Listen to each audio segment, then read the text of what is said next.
எனவே இவ்வளவு கண்டிஷனோட இந்த வீதியை திறந்திருக்குன்னு சொன்னால் அந்த கண்டிஷனை நீங்கள் மீறுற பட்சத்தில் உங்களுக்கு எதிராக சட்ட நடவடிக்கைகள் கேமராவோ வீடியோ பாவிக்க வேணாம் என்று சொல்லி எங்களை திருப்பி விட்டுருக்கணும். அப்படி இருந்து நாங்கள் பார்க்குறதுக்காக உள்ளே போக இருக்கிறோம். ஏன்னா பார்க்குற விஷயத்தை உங்களுக்கு சிங்கள கிராமத்துக்குள்ளே நிற்கக்குள்ளே எப்படி இருக்குமோ அப்படி இருக்குது. டியூட்டி பண்ணுறதுக்காக எல்லாத்தையும் எங்களால் எடுத்துட இயலாது. ரெண்டபடியாக தான் நான் கேட்ட இடத்து தான் இந்த போட்டை வந்து இதுக்கு இங்கால போக இயலாது, இந்த சந்தைக்கு இங்கால போக இயலாது. இன்றைக்கு பாதை திறந்தபடியாக அதில் ரெண்டு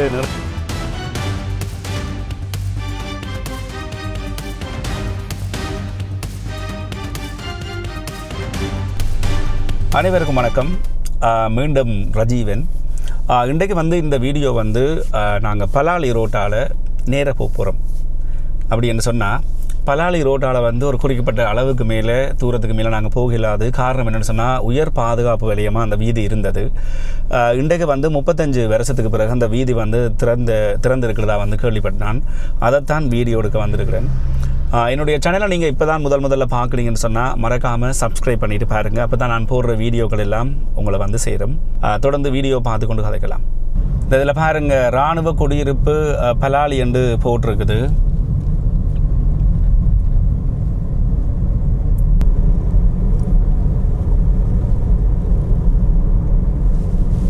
அப்படின்னா எடுக்கக்கூடாது நிக்கோலா, வீடியோ நாங்கள் எடுக்கக்கூடாது.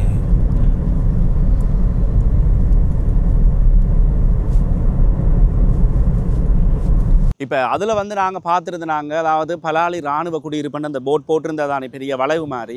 அது அந்த சந்தியோட மக்கள் பாவனைக்கு இல்லாமல் இருந்தது. அந்த சந்தியில் இருந்து இங்கே போகிற அவ்வளவு தூரம் வரைக்குமே பாவனைக்கு இல்லாமல் இருந்தது. கிட்டத்தட்ட 35 வருஷத்துக்கு கிட்டவா அந்த பாதை மூடப்பட்டிருந்தது.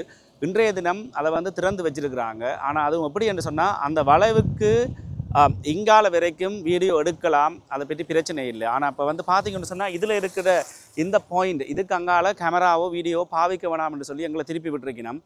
அப்படி நாங்கள் பார்க்குறதுக்காக உள்ளே போக இருக்கிறோம். ஏன்னா பார்க்குற விஷயத்தை உங்களுக்கு சொல்லலாம் தானேன்றதுக்காக. அதில் சில கட்டுப்பாடுகள் இருக்குன்னு சொல்லி அந்த இராணுவ அதிகாரி சொல்லியிருந்தார். இப்போ அதையும் போய் நான் உங்களுக்கு வீடியோவில் காட்ட போகிறேன். அதில் வாசிக்க சொல்லியிருந்தார். இப்போ அதை ஒருக்கா பார்ப்போம். இதில் ஒரு பாதை பிரிஞ்சு போகுது. இது அச்சு வேலைக்கு போகுது.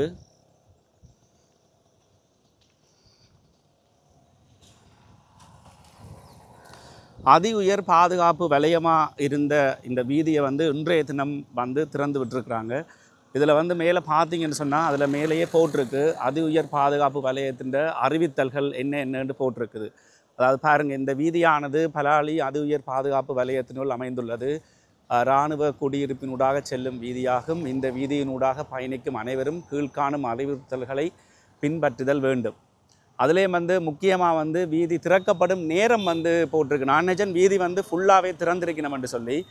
வீதி திறக்கிறதுக்கு நேரம் கொடுத்துருக்கு அப்படின்னு சொன்னால் 6 மணியிலிருந்து பிற்பகல் 5 பின்னேரம் மாலை 5 மணி வரைக்கும் மாத்திரம்தான் வீதியை பாவிக்கலாம். வீதியினுள் பயணிக்கும் வாகனங்கள் இடையில் நிறுத்தல் திருப்புதல் தடை செய்யப்பட்டுள்ளது.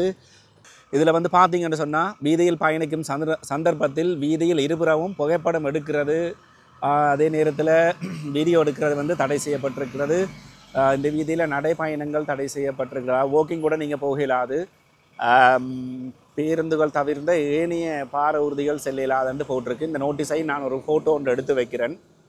இப்போ இந்த வீதியால் போகிற சந்தர்ப்பம் உங்களுக்கு கிடைச்சா கவனமாக இதுகளை ஃபாலோ பண்ணுங்க. ஏனென்று சொன்னால் இதில் இருக்கிற விஷயங்களை நீங்கள் மீறுற பட்சத்தில் பயங்கரவாத தடை சட்டத்தில் கூட உங்களை கைது செய்ய நிறைய சந்தர்ப்பங்கள் இருக்குது.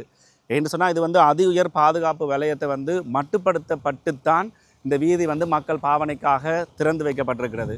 எனவே இவ்வளவு கண்டிஷனோட இந்த வீதியை திறந்திருக்குன்னு சொன்னால் அந்த கண்டிஷனை நீங்கள் மீறுற பட்சத்தில் உங்களுக்கு எதிராக சட்ட நடவடிக்கைகள் எடுக்க வாய்ப்புகள் இருக்குது.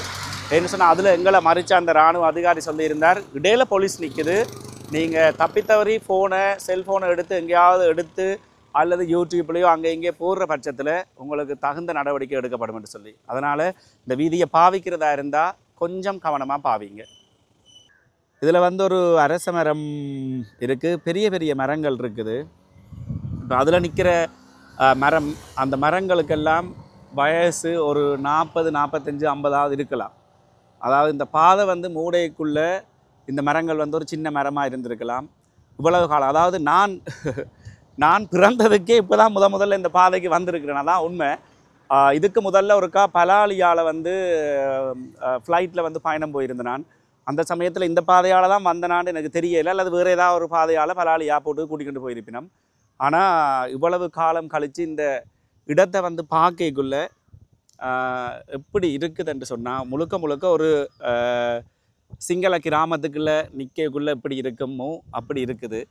இப்போ குறிப்பாக வந்து மோட்டர் பைக்கில் போகிறாக்கள் இன்றைக்கு தான் இந்த பாதை திறந்தபடியாக நிறைய பேர் மோட்டர் பைக்கில் போய் அந்த பாதையில் அங்காளெல்லாம் திரும்பி பார்க்கணுமென்று ஆசைப்படுவீங்க. இடையில விடவும் திரும்பவும் மேலாது, நிப்பாட்டவும் மேலாதுன்னு சொல்லி அதில் அறிவுறுத்தல் போடப்பட்டிருக்குது. போயேக்க இந்த நோட்டீஸை வந்து கவனிக்க மாட்டீங்க. ஒரு மஞ்சளில் இருக்கிற இந்த நோட்டீஸை கவனிச்சிருக்க மாட்டீங்க. ஏன்னா நாங்கள் போயேக்கே கவனிக்கையில் அதில் அந்த இராணுவ அதிகாரிக்கிட்ட கேட்க தான் எனக்கு அந்த தகவல் கிடைக்கப்பட்டது. வீடியோ எடுக்கலாமான்னு ஒரு டவுட்டோடு தான் கேட்டுனான். ஏன்னு சொன்னால் இந்த வீடியோ வந்து நிறைய நாளாக வந்து யூடியூப்பில் இருக்கும். அதை வேறு யாராவது ஒரு ஆள் பார்த்துட்டு எங்கேயாவது அறிவித்தால் எங்களுக்கு மேலே சட்ட நடவடிக்கை எடுக்கலாம். யூடியூப்ன்றதுக்காக எல்லாத்தையும் எங்களால் எடுத்துட இயலாது. ரெண்டபடியாக தான் நான் கேட்டேன். நான் கேட்ட இடத்து தான் இந்த போட்டை வடிவாக பார்க்க சொல்லி அவர் சொல்லியிருந்தவர். அதே நேரத்தில் இடையில வந்து போலீஸ் நிற்கும். தச்சலாக அவங்களோட செல்ஃபோனை வேண்டி பார்க்குற இடத்து அதில் ஒரு செல்ஃபியோ அல்லது வீடியோவோ தங்களுடைய அந்த பாதுகாப்புக்கு இடையூறாக ஏதாவது ஒன்று நீங்கள் எடுத்திருந்தா கண்டிப்பாக உங்களுக்கு எதிராக சட்டம் பாயும். அதை கவனித்து கொள்ளுங்கள். குறிப்பாக அந்த மோட்டர் பைக்கில் போகிறாக்கள். நான் ஏற்கனவே சொன்ன மாதிரி சைக்கிளில் உள்ளே போகவே இயலாது, விடியினம் இல்லை. ஆட்டோவாக இருந்தாலும் வேறு வாகனம் இருந்தாலும் சரி, இந்த பெரிய வாகனங்கள் பஸ் வந்து ஒரு டீட்டெயில்ஸ் வந்து பதிஞ்சு போட்டு தான் உள்ள விடியணும். இந்த பாருங்கள், நான் சொல்லி கொண்டிருக்கவே அதில் சைக்கிளில் 2 பேர் போக மறைச்சிட்டோம். இந்தா இறங்கி வர சொல்லியாச்சு. அதை தான் சொல்கிறேன். இப்போ இந்த வரையக்க நீங்கள் அங்கேருந்து வெறுவீங்கள், அங்கேருந்து வெறையக்குள்ளே இதில் வந்து இந்த போட்டை வந்து கவனித்து கொள்ளுங்கள். ஏன்னா அதில் எல்லாரையும் மறித்து அந்த போட்டில் என்ன இருக்குது பார்த்துட்டு போங்கொண்டு எந்த ஒரு விளக்கமும் சொல்லி நம்ம இல்லை. ஆனால் நீங்கள் ஏதாவது பிளவுற பட்சத்தில் உங்களுக்கு எதிராக நடவடிக்கை எடுக்க வாய்ப்பு இருக்குது. என்ட்ரன்ஸில் நாங்கள் விதைக்க சொல்லியிருந்தாங்க, அதில் போலீஸ் நிற்கும்னு சொல்லி. இப்போ நான் நினச்சேன் சாதாரண போலீஸ் அப்படின்னு சொல்லி. இல்லை, இதில் வந்து மிலிட்ரி போலீஸ் நிற்கிறான். இதில் அவங்களோட யுத்த டேங்கிகள், பாதுகாப்பு படை தலைமையகம். உண்மையாகவே நல்லா இருக்குது. வீடியோ எடுக்க விட்டால் சூப்பராக இருக்கும். வேறு வழி இல்லாமல் கேமராவை கீழே பதிச்சிட்டோம். மேலே நிமித்தினா அதில் நிற்கிறவர் பார்த்தா சிக்கல் தான் எங்களுக்கு. இதில் எப்படி என்று சொன்னால், வீதியின் 2 பக்கமுமே இராணுவ முகாமாக இருக்குது. குறிப்பாக வந்து அந்த முள்ளுக்கம்பி வேலிகள் போட்டிருக்கு. அந்த முள்ளுக்கம்பிகளுக்கு வந்து இவன் வந்து இதில் கரண்ட் கொடுத்துருக்குது. அதை பார்க்க அதில் போட்டிருக்கணும். அதில் அந்த முள்ளுக்கம்பி வேலி போட்டு அந்த முள்ளுக்கம்பிகளுக்கு கூட வந்து அந்த கரண்ட் வந்து கொடுத்துருக்கணும். அந்த வீதியை வந்து யாரும் அந்த முள்ளுக்கம்பியை யாரும் தாண்டி வராதபடி. நான் சொன்ன மாதிரி ஒரு சிங்கள கிராமத்துக்குள்ளே போனால் எப்படி இருக்குமோ அதே மாதிரி தான் இந்த இடத்த வந்து செட் பண்ணி எடுத்திருக்கணும். அதில் விரைக்க ஒரு கோயில் கூட இருந்தது. அது என்ன கோயிலுன்னு என்னால் வடிவாக பார்க்க முடியல. இதில் வந்து சில வீடுகளை வந்து இப்போ புதுசாக கட்டிடங்கள் கட்டப்பட்டிருக்கு. அதே நேரத்தில் சில ஏற்கனவே இருந்த வீடுகளை கூட இவைகள் வந்து ஒரு ஆஃபீஸாக வந்து பயன்படுத்தி கொண்டிருக்கணும்.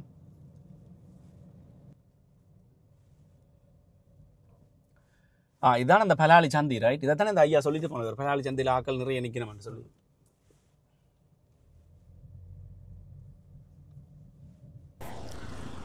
இப்போ இந்த ரோட்டால் தான் வந்து இங்கால திரும்பி வெளியில் வந்துட்டோம். முந்தி வந்து இதுக்கு இங்கால போக இயலாது, இந்த சந்தைக்கு இங்கால போக இயலாது. இன்றைக்கு பாதை திறந்தபடியாக இதில் வந்து நிறைய மக்கள் வந்து பார்த்து கொண்டிருக்கணும்.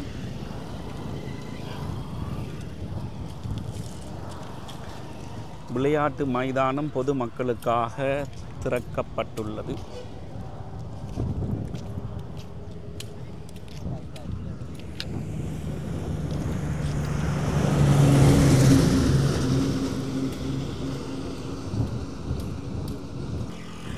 இப்போ எங்களுக்கு வந்து அந்த பக்கம் வந்து இப்படி போட் போட்டிருந்த மாதிரி இதுலேயும் வந்து பாருங்கள் போட் போட்டிருக்கணும். அதாவது நீங்கள் வீதியால் போகேக்க பின்பற்ற வேண்டிய விஷயங்களை வந்து இந்த இடத்துல போட்டாக வந்து போட்டிருக்கணும். இந்த இடம் வந்து பார்த்தீங்கன்னு சொன்னால் இதுலேயும் வந்து ஒரு கவச வாகனம் மாதிரி ஒன்று வந்து நிப்பாட்டி வச்சிருக்கணும்.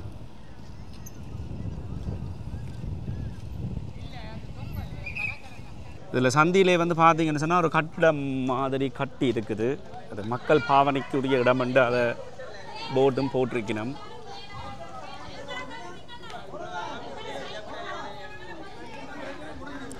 இங்கால அப்படியே போனால் கடற்கரை.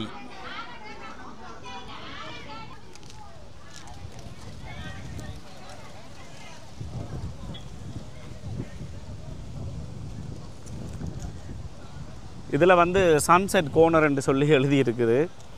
இதில் வாலிபாலுக்கு வந்து இதில் நான் நினைக்கிறேன் வாலிபால் விளையாடுறதுக்கு இந்த இடத்த வந்து பாவிச்சிருக்கணும். தான் அந்த நெட்டெல்லாம் கட்டி இருக்குது.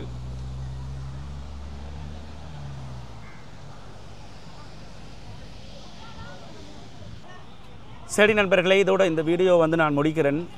மறக்காமல் என்னுடைய சேனலை வந்து சப்ஸ்கிரைப் பண்ணிவிடுங்க. இப்போ தான் முதல்ல இந்த வீடியோ பார்க்குறீங்களான்னு சொன்னால் மறுபடியும் ஒரு புதிய வீடியோவில் உங்களை சந்திக்கிறேன். இப்போதைக்கு பாய்.